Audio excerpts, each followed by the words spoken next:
Everyone, Peter Zeihan here, coming to you from home in Colorado. A lot of things are going on right now, and over the weekend there were two major developments that I'm just kind of merge into one video log. So first of all, on Saturday the 18th, the Lithuanians in essence shut down the rail line that links the enclave of Kaliningrad, it's a Russian territory on the Baltic Sea, from Russia proper. Specifically, they say they are now enforcing international European sanctions on Kaliningrad as a separate entity since it is physically separated.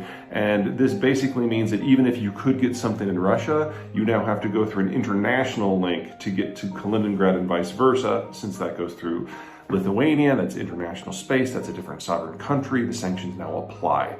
So about 2/3 of the economic activity between Kaliningrad and Russia proper passes on that rail line. The other third goes by ship. And probably half of that cargo overall now falls afoul of the sanctions, whether it's because of finance or technology or energy or whatever it happens to be. Now, Kaliningrad is a weird little pocket of territory in Northern Europe. It used to be the easternmost position of German power. It was part of Prussia. It was a military base that they used to project power east and north. And in the aftermath of the World Wars, it became Soviet territory. And because under the Soviet Union, all of the republics were in a single country, it really didn't matter that it was never formally incorporated into, say, Latvia or Poland. It was instead part of Russia proper, but on a map it didn't matter. When independence for the former Soviet world happened in 1989 to 1992, however, Poland and Lithuania went their own way, and now Kaliningrad became physically isolated. Now, the Kaliningraders and the Russians are saying that they're going to get around this by just having more vessels take maritime shipments from Kaliningrad up through the northern Baltic Sea into the Gulf of Finland and to St. Petersburg.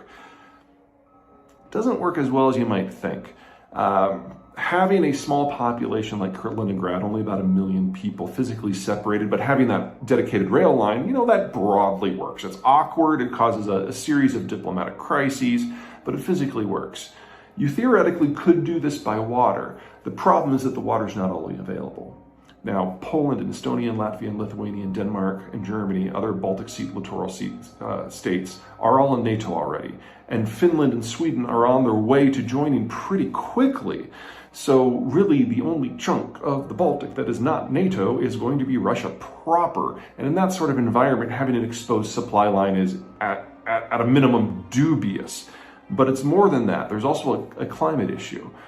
Unlike most of the bays of the world, the Baltic Sea can freeze. Sweden, Finland, the Baltic states, northern Russia, all of them get a lot of precipitation. Most of that ends up in the Baltic, specifically in the northern arm called the Gulf of Bothnia, and the eastern arm, the Gulf of Finland. So Bothnia and Finland freeze over regularly. And in fact, Stockholm in Sweden and Riga in Latvia are where they are, because that's the furthest south that the freeze line normally goes to. Kaliningrad is south of that. They don't freeze, but Petersburg is definitely on the north side. So if you're moving into an environment where you're shipping things by water through a NATO lake that freezes over for a couple months of the year, that does not strike me as a very viable option.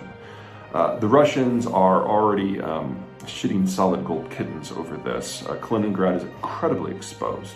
And while NATO has always been nervous about it because they see it as a dagger at Europe's heart, and it is, it's also completely surrounded now by hostile states. And in any sort of meaningful conflict between Russia and NATO, Kaliningrad would probably fall in a matter of days, if not hours. So the Russians are doing what the Russians can.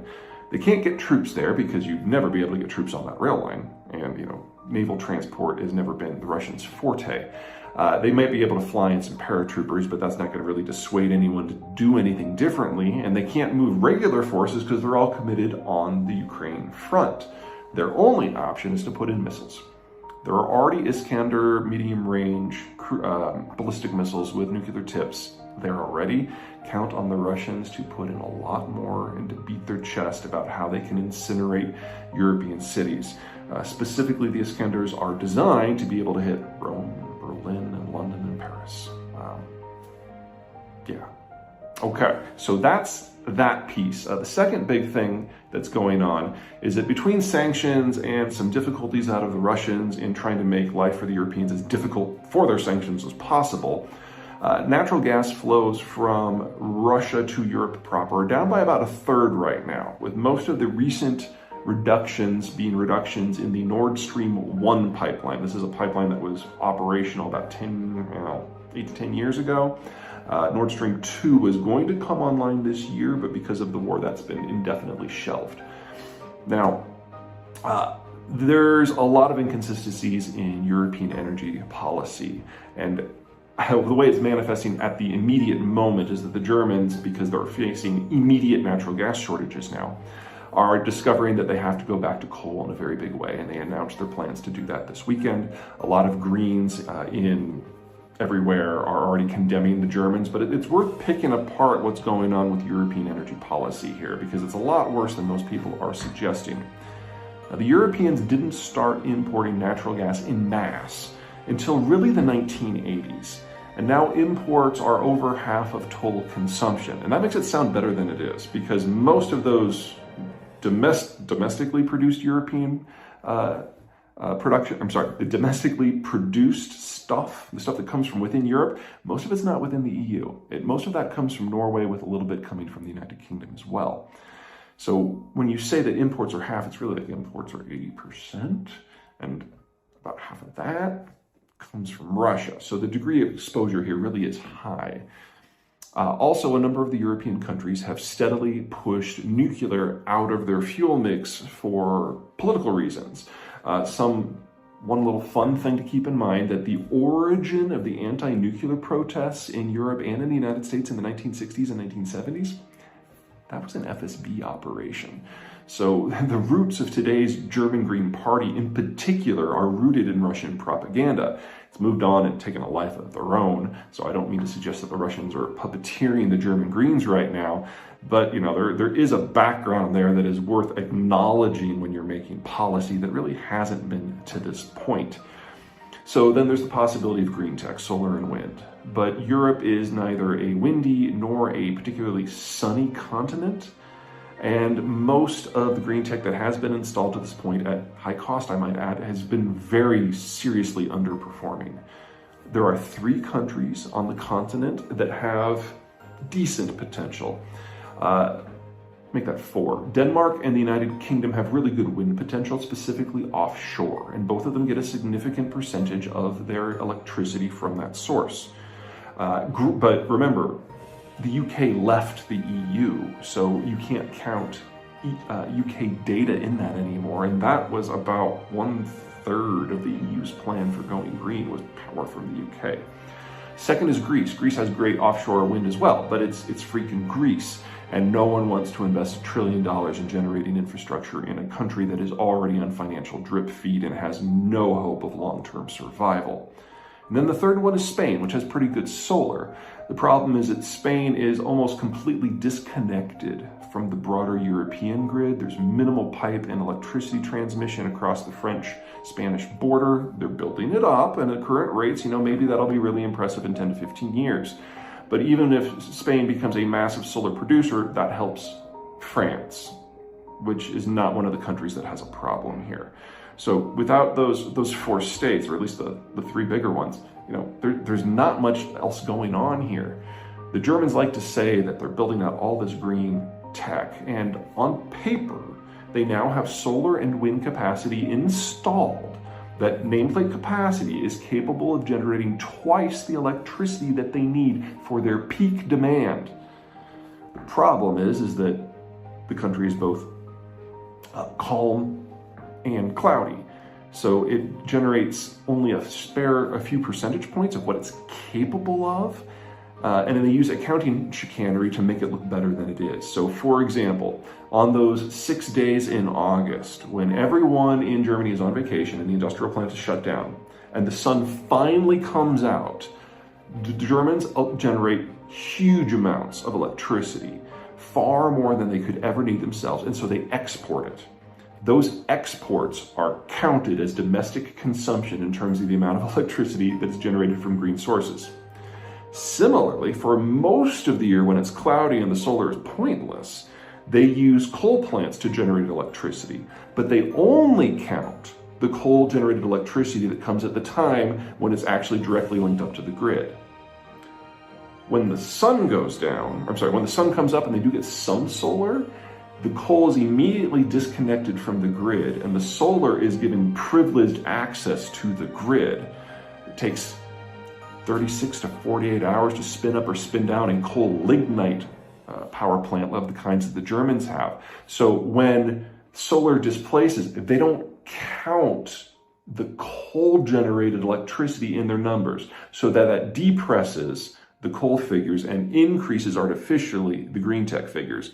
Probably they're only getting about 10% of their electricity by a more standard accounting method from green sources. Anyway, natural gas is definitely not being provided in the volumes or the reliabilities that enables most of the European economic system, especially the electrical grid, to function in the way it was designed. And so what the Germans are doing right now in removing natural gas from the mix because they have no choice and putting coal back in, some version of this is now going to happen across most of Europe. And that has three big outcomes. Number one, it means you have minimal natural gas allowed to be used to generate electricity. It is now going to be mostly hoarded for industrial use. Second, there's not enough even for that, or there won't be soon, because even if this little spat is resolved, there's going to be another one, and the natural gas that's transported by pipe across Ukraine, that is not long for this world. So what natural gas they can get access to is going to have to be hoarded and reserved for industrial use, and then it's going to have to be rationed for the industrial sector. Now that suggests that what is already an energy-induced recession in Europe is about to expand to becoming a broader industrial recession that will last a significant amount of time because there just isn't a good alternative at all. And then third, of course, a absolutely massive coal buildup across Europe, starting in Germany, but continuing on, which will completely obliterate Europe's climate goals, even with more accounting creativity. All right, those are the two big things. There's more things going on, so buckle up. The next few weeks as regards the Ukraine war are going to be particularly intense. We have European insurance sanctions on Russian oil exports that are now in place, so we're probably going to see NATO navies seizing Russian oil tankers before too long. The World Food Program is loudly and accurately screaming about famine starting this year in a number of countries, and if anything, they're not thinking loud enough. About half of the foodstuffs that the WFP distributes to the poorer countries of the world that are food insecure, it comes from Ukraine, and they can't get any. And we're also seeing significant weakness in the weapons flows from the West to Ukraine. Some of it's bureaucratic, some of it's political, some of it's logistical, some of it is just because some countries in NATO are starting to run out. In the meantime, the Russians are rushing hundreds, maybe even a couple of thousand of older tanks to the front. So we are setting up to have a clash between the Ukrainians and the Russians that we'll have Russians with outdated, poorly maintained equipment, manned by low morale, poorly trained troops, facing off against Ukrainian infantry that has minimal weapons at all. It's going to be an ugly end of summer over there. All right, that is it from me. Apologize for this one being so long, but holidays, and I will see you all next time. Until then.